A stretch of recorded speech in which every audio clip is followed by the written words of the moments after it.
So in our last video, we sparked quite a debate around keto and carnivore diets, with some viewers challenging my perspective and suggesting I was pushing a vegan agenda. So before we dive into the next part of this video series on a common sense approach to dietary approaches for a long, healthy and active life without promoting any specific diet, I want to clarify a few points. First off, I'm not a vegan or vegetarian, nor do I exclusively promote these or any specific diets. My own diet is very diverse and includes plenty of fresh vegetables, good mixture of fruits, various wholesome starches, and yes, some animal products as well.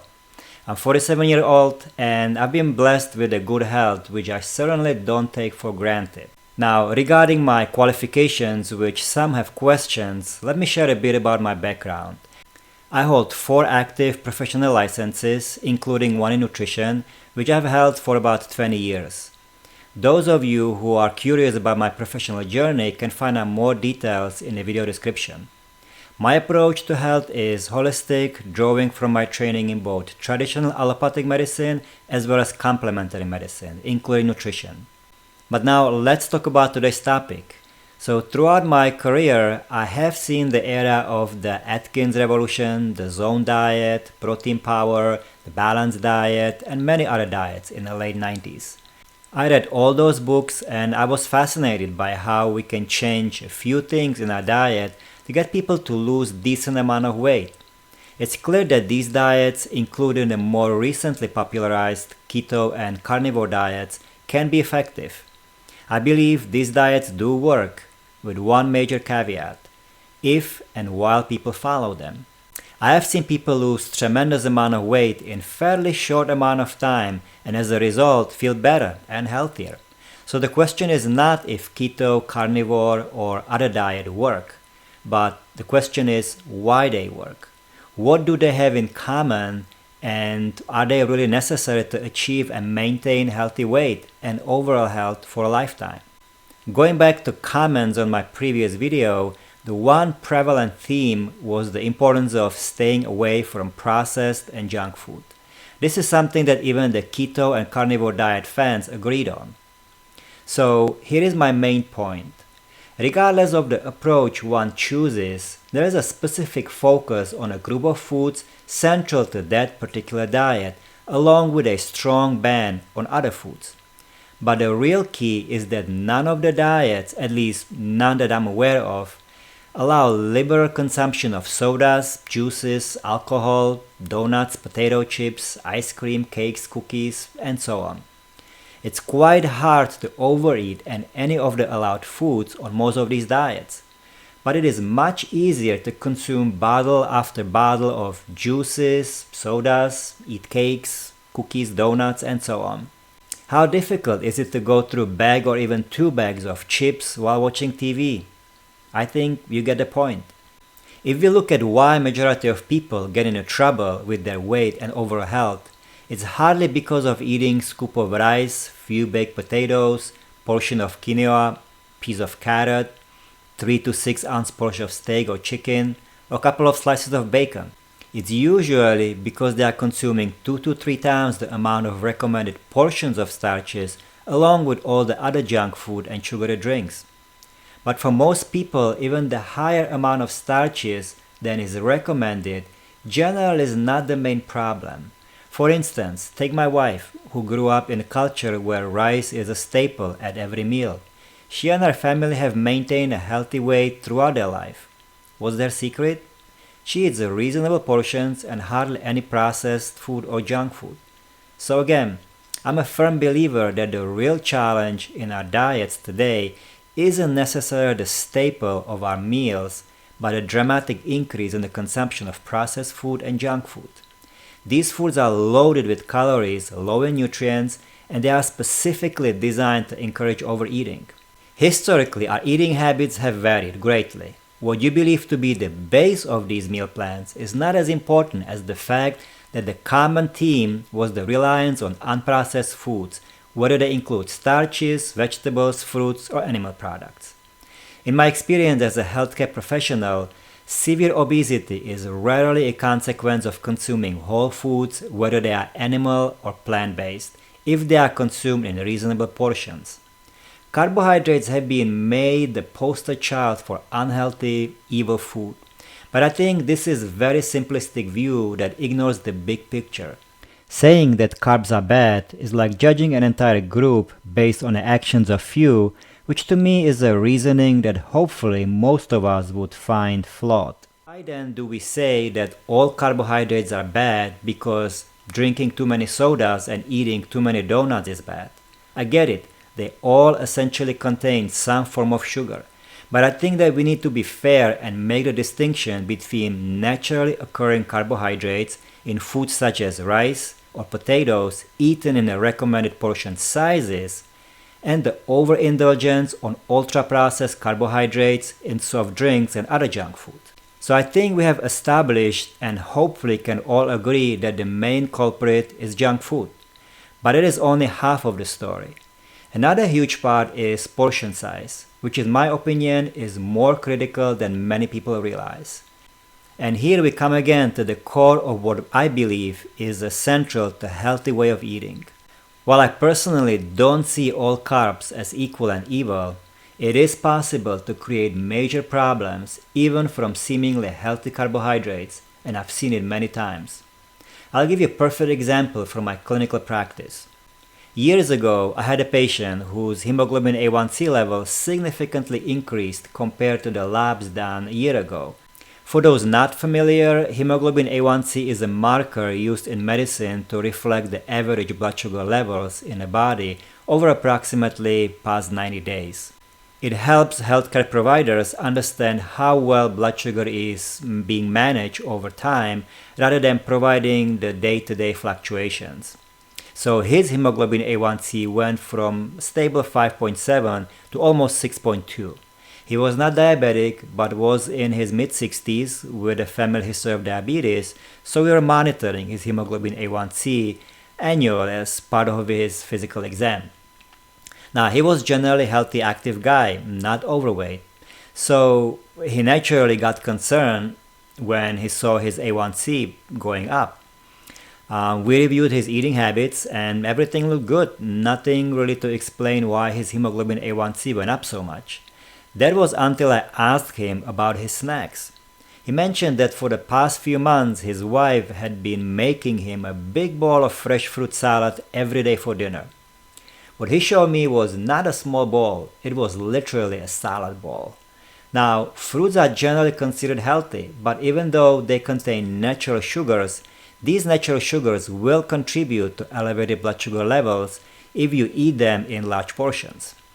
Now, he was skeptical when I asked him to cut it out and stick to only maximum about 3 small pieces of fruit spread throughout the day, but because of our relationship, he trusted me. We repeated his labs in about 3 months. His hemoglobin A1C dropped back to his normal level without any other changes in his eating habits. He was shocked because he really thought that eating lots of fresh fruits every day was good for his health. So the moral of the story is that anything good can become bad if we go overboard with it. So I have never said that eating animal products is bad, as some accused me in my last video, and I'm not advocating for anyone to become vegan or vegetarian either. What I'm saying is that our body and the universe are based on maintaining some form of balance, and if we start to stray away from that balance, we can start running into problems. And that is why my approach to health and nutrition in general is based on this balance. It is actually not my approach in terms of me creating it. This idea of balanced approach, emphasizing moderation in all aspects of life, has been around for the longest. But what I mean is that I strongly believe that if we can maintain balance in what we eat and what we do, we can live a long and healthy life without following any specific diet. Again, eating habits are only part of the equation, and in my future videos I will discuss my thoughts on exercise and physical activity.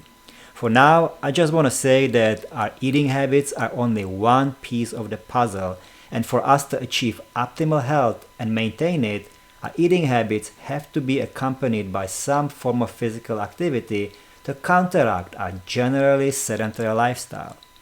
I don't believe that any of the popular diets recommend avoidance of physical activity and focusing only on the advocated dietary approach.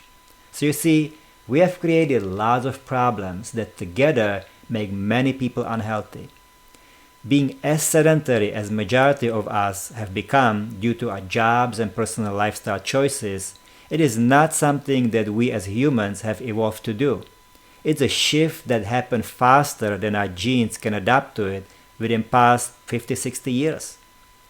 But I do understand that for some people who have been sick and gained lots of weight, it's hard to suddenly start moving more if their joints and everything else hurts. I also understand it is hard to break away from the unhealthy dietary habits and lifestyle. Some people have tremendous willpower and can break any habit. Take my father, who was a chain smoker for almost 20 years, 1 to 2 packs a day. One day he decided that he would quit, and that was the last time he touched a cigarette. That was approximately 25 years ago, without nicotine patches, gums, or other help. I also get that for some people it is easier to live only the world of black and white. For example, either not eating any carbs or completely falling off the wagon.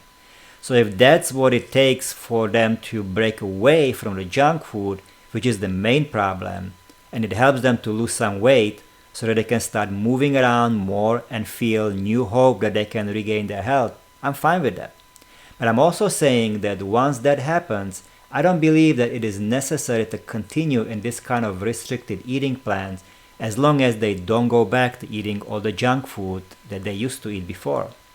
It's about finding sustainable balance that allows for a variety of food without reverting back to the old habits. The reason I bring this up is because unfortunately statistics shows that long-term maintenance of weight loss can be quite challenging, with some studies indicating a very high failure rate, some citing even up to 95% failure to maintain weight loss long term. But it's not about getting caught up in the exact numbers. The key takeaway should be that maintaining weight loss is difficult for many people and experiencing setbacks is more common than not. So this translates to the importance of looking at strategies that focus on sustainable health behaviors rather than temporary fixes. This doesn't mean that people don't lose weight on those diets. They do. What I'm saying is that the majority of people have problems maintaining whatever diet they follow in the long term. In my experience talking to thousands of patients over the years, it usually comes down to the same scenario. I got tired of eating the same things and I missed this or that. From my observation, the more restricted the diet they followed, the harder it was for them to continue following it once they reached the desired weight or got close to it. So here we have two strong factors working against us. One, the restrictive nature of diet, and two, the psychological factor that pertains not only to diet but to anything in our lives. Once we get what we want, it is hard to stay focused. In medicine, I see many people motivated to adopt new changes or take their medication to feel better. But once they start feeling better, they often stop the activities or the medications that led to their improvement. They go back to the old habits responsible for their issues. For example, a person's asthma might have improved because they quit smoking and were taking their inhaler as prescribed, but without recognizing this connection, they might stop using their inhaler and start smoking again. The same thing happens to most people when they lose the weight they want to lose or get at least close enough to their goal. It's like the diet is some kind of a train where one gets on at one point and gets off when the train reaches the final destination, missing the point that there is no final destination. The train represents a lifelong lifestyle. Therefore, in my experience, people achieve significantly better results when they adopt healthy eating habits by modifying their current ones. So again, for some people, there needs to be a radical initial change to get that spark going. But once the initial goal has been achieved, I don't see any reason why continuing with overall balanced eating habits, including only wholesome, healthy, unprocessed foods in recommended portion sizes and completely free of junk food, is not a way to maintain the gains achieved on any diet.